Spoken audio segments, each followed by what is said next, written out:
With the release of the new Netflix series Monsters, the Lyle and Erik Menendez story, the LA District Attorney has received a lot of public outcry to review the brothers' case. In July 1996, they were both convicted of killing their parents, Jose and Kitty, back on August 20th, 1989. At a second trial, they were given life without parole. Ryan Murphy has received backlash for his depiction of the brothers in the series. Some are outraged at the perceived lies that it tells and believes it further victimizes Erik and Lyle. Murphy has defended the show, saying that it tries not to pick a side and that it presents the points of view of many people involved in the case, also adding that he has no interest in talking to them. He also described the Menendez's family reaction to the show as predictable at best. We find it interesting that Murphy wanted to include many perspectives, yet he didn't care to include the point of view of those that lived it. Murphy says Lyle and Erik Menendez should be sending me flowers amid his Netflix series backlash. 2 weeks after Erik Menendez slammed Monsters for its portrayal of his and his older brother Lyle's conviction for the murders of their parents, Jose and Kitty Menendez, the series co-creator believes the pair should be grateful rather than playing the victim card. Ryan tells The Hollywood Reporter in an interview published on October 1st, quote, "The Menendez brothers should be sending me flowers. They haven't had so much attention in 30 years, and it's gotten the attention of not only this country, but all over the world.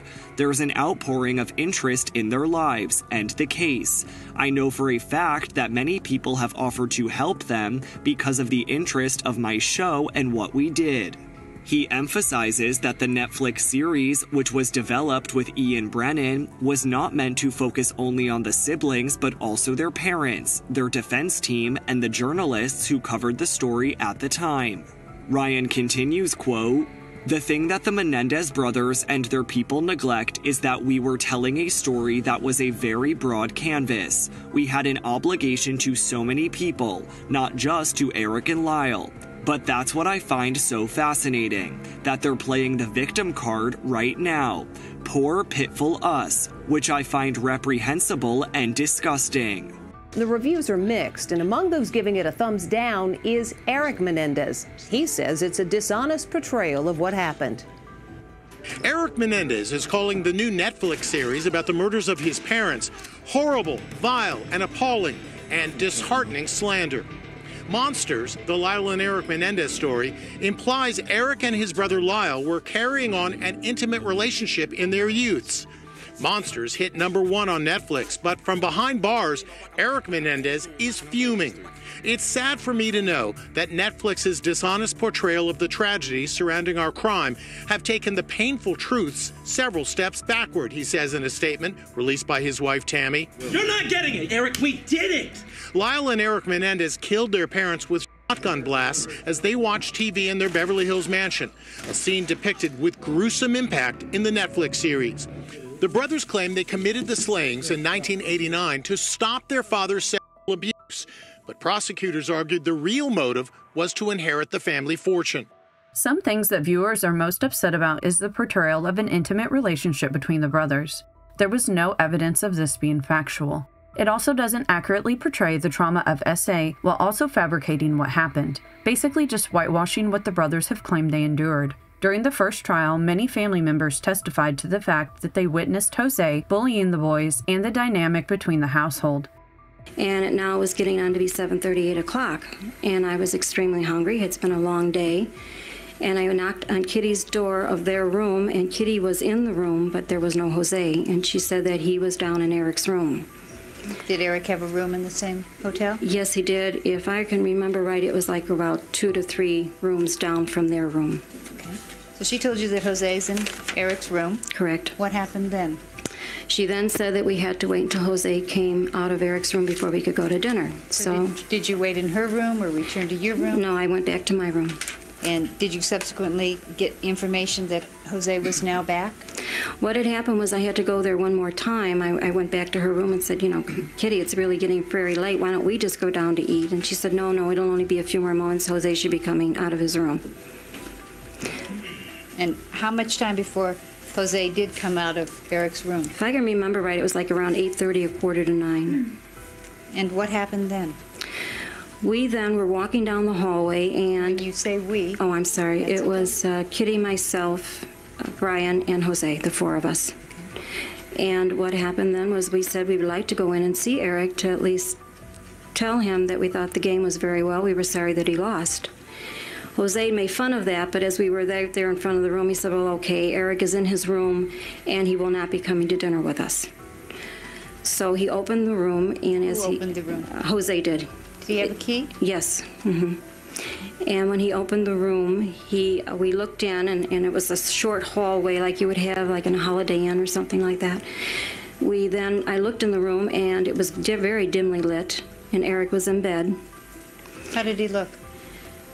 He looked very sad, and you could tell something was wrong with him, okay? He didn't want to speak to us, and I was going to go over and give him a hug, and I was told that I shouldn't do that Erik just didn't want people to hug him. Another thing that the series got wrong was the portrayal of the brothers leaving to go to the movies directly after killing their parents. However, this was not the case. They were sure that the neighbors had heard the noise and commotion and would call the police, so the brothers stayed at home anticipating for the police to arrive.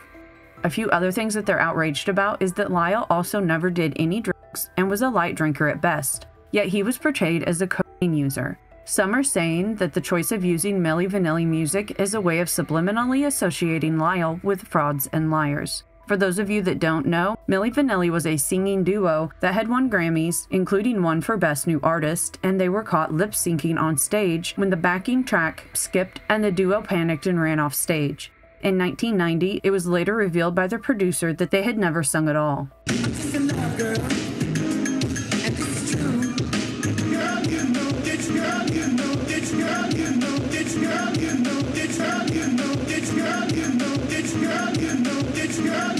We covered this case 8 months ago and cited the new evidence that was brought up in the series. Erik wrote a letter to his cousin Andy about the essay from his father 9 months before the parents were killed, but it didn't resurface until 2018 when his cousin passed away and it was found in Andy's belongings. In 2023, Roy Rossello from the 80s boy band Menudo claimed that he too was essayed by the brothers' father Jose at the family home. Erik and Lyle filed a petition in May of 2023, yet the DA chose not to do anything until the release of the series.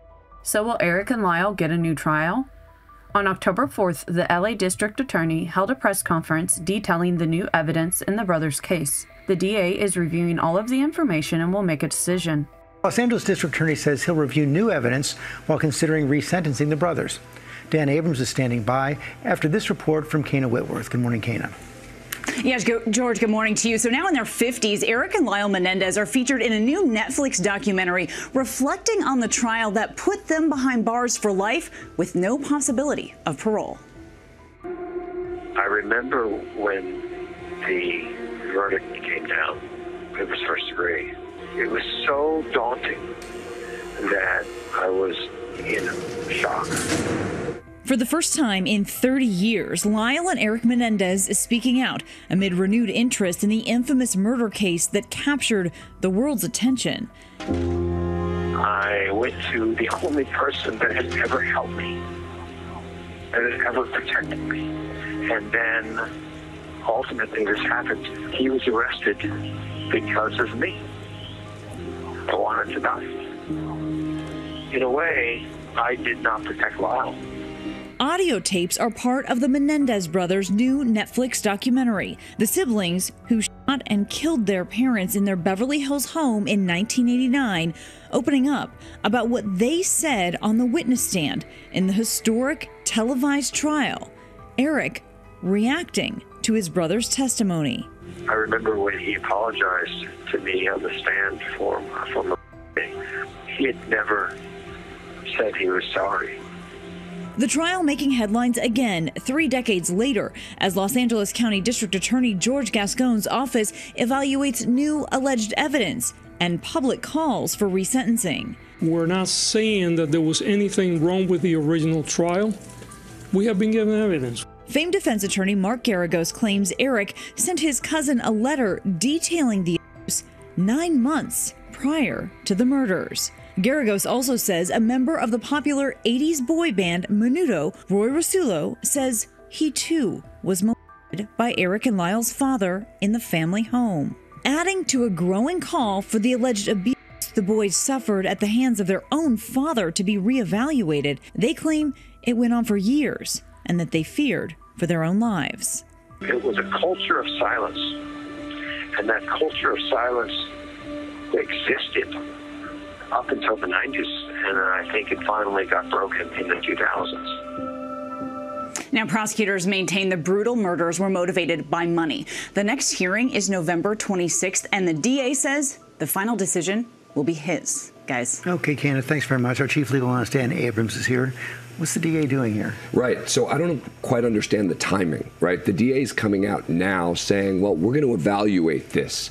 This motion by the defense with this new evidence came out in May of 2023. Why now? Why now? Because of the documentaries, because of the evidence that's come out, that came out previously. It's because of the attention on this. And the DA comes out and says, well, we're going to evaluate this. We're going to look into it. What could possibly be taking this long after their habeas petition was filed in May of 2023 with all the new evidence? It starts to feel a little bit political because, again, this hearing is going to occur after their local elections there. This case has always bothered us. We're not saying the brothers are innocent or what they did was okay. They did need to be punished for their actions. However, in our opinion, we do believe there was a stigma around males being essayed in the early 90s. This case was a media frenzy, with all the media outlets reporting that the boys killed their parents in cold blood to inherit their estate. In Los Angeles, a judge has declared a mistrial in the case against Erik Menendez. Ann McDermott has the details. On August 20th, 1989, Lyle Menendez placed a frantic call to 911. What's the problem? Someone killed my parents. The somebody who killed his parents turned out to be Lyle and his brother Erik. During their trial, the brothers admitted they shot and killed film company executive Jose Menendez and his wife Kitty in the den of their $4 million Beverly Hills home because, they said, of a dark family secret. According to the brothers, their father sexually abused them and their mother did nothing to stop him. Lyle told a chilling tale of Jose forcing him to have oral and anal sex. I just told him that I didn't want to do this and that it hurt me. According to the brothers, they ultimately rebelled and threatened to tell outsiders about the alleged abuse. Lyle Menendez said his parents then responded by threatening the sons. I don't have any doubts that my father and mother would have killed us. So they killed instead. I just walked into the room, I just started firing, and I don't know. I didn't think about these things. I didn't think, where was this, where was that? I just started firing, and I don't know. And Jose and Kitty Menendez were dead. I just started crying a lot harder. At one point I started to scream. It was awful, and I couldn't handle what I was seeing. Prosecutors have said the brothers should have gone to the police about the allegations, and the prosecutors also said the only reasons the brothers killed their parents were because they hated them and they wanted to get their hands on their parents' money. It is one of the most sensational criminal cases in the country, Lyle and Erik Menendez. Erik's therapist, Dr. Oziel, covered his own ass when his jilted mistress reported to the police that she was allowed to listen to therapy sessions that Oziel had recorded, but also standing outside the door while he was in session with Erik. Oziel also told her about Erik's confession. Then the brothers' second trial was unfair. Information and testimony was suppressed by the ruling of the judge, who also ruled over their first trial. To us, he seemed to have a clear bias against the brothers and should not have been the sitting judge on the second trial. We would be in the bathroom, and he would put me on my knees, and he would guide me, all my movements, and I would have with him. Did you want to do this?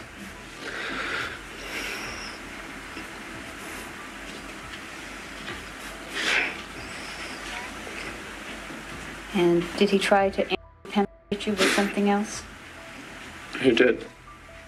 And what was it? He raped me. Did Did you cry? Yes. Did you bleed? Yes. Were you scared? Very. Did you ask him not to? Yes. How did you ask him not to? I just told him, I don't.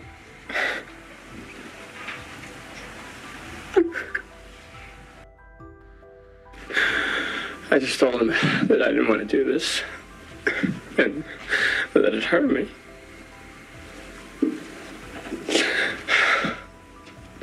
And he said that he didn't mean to hurt me. And he loved me. He just said that it was our secret. That bad things would happen to me if I told anybody. And I told him I never would. Do you believe was the originating cause of you and your brother ultimately winding up your parents? Me telling. You telling what? Me telling Lyle that, You telling Lyle what? Was it you telling Lyle about something that was happening? my dad.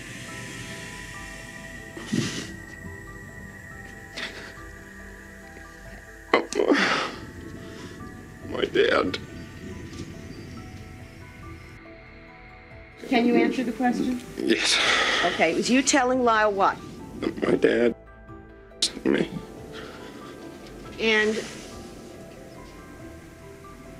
did you want something from your brother? Is that why you told him? I just wanted it to stop. Were you seeking help from your brother? Yes. He was saying that he had told me never to tell Lyle, and that he had warned me not to do that, and now he said that Lyle was going to tell everyone, and that it was my fault, and now Lyle was going to tell everyone, and he was not going to let that happen. The LA District Attorney's Office had also suffered back-to-back losses in multiple cases, including the high-profile O.J. Simpson case, and seemed to be so hungry for a win that they would do anything to get one. To say they're cautiously optimistic is probably the best way to put it. This has been a long slog for them, and the habeas has been, we're going on month 18, so they understand patience. If you ask me what I hope for, I hope to celebrate Thanksgiving with them. We are reviewing the information, but I think it's also important that we recognize that both men and women can be the victims of sexual assault. Well, the DA is looking at the case because the judge asked them to, and we've been working together cooperatively to get them more information, more documents, more mitigation evidence, and we've been doing that. In this case, the DA said, look, I plan on making a decision. I'm going to make the decision. I think that's incredibly brave. We've been doing all kinds of work in getting the district attorney's office materials and things that they may or may not have known about. And they've, to their credit, they've been taking it very seriously. So I'm hopeful that at the end of the day, they make a decision this month, as Mr. Gascon said he would, and I'm hopeful that they're released. Brian Friedman has signed a letter urging the DA to resentence them. And 24, fully 24 of the family members, including siblings and cousins and nieces and nephews, have all asked for a resentencing in this case. None of this information has been confirmed. I think that we've evolved in the last 35 years. I think what we thought was acceptable or possible 35 years ago, we now know was a very limited view. And I think that's part of the reason that a younger generation understands that and gets it. I just think that any time you've been through that kind of trauma, to now see that kind of society has caught up with you. I've said this before, if they were the Menendez sisters, they wouldn't be in custody. They say that you look dead in the eyes. They say your eyes are black. They call you a psychopath. I think that Monsters had unintended consequences. I think that the caricature that was Monster so inflamed the people who are supportive that backlash is what was helpful. Amongst certain people or certain demographics, they're frozen in time from the trial, which was 30 years ago. The work they're doing now is so good, is so productive, it has such ramifications. I think that is the message I'd like to get out. They're doing great work while being incarcerated. I can't think of two more exemplary people with very little hope who still continue to do massively good work. I think first and foremost is putting together a life on the outside that they have not had. But what do you think? Do you think the brothers deserve their sentencing to be reviewed? Were you aware of this case before this dramatized series came out about them? Let us know in the comments below.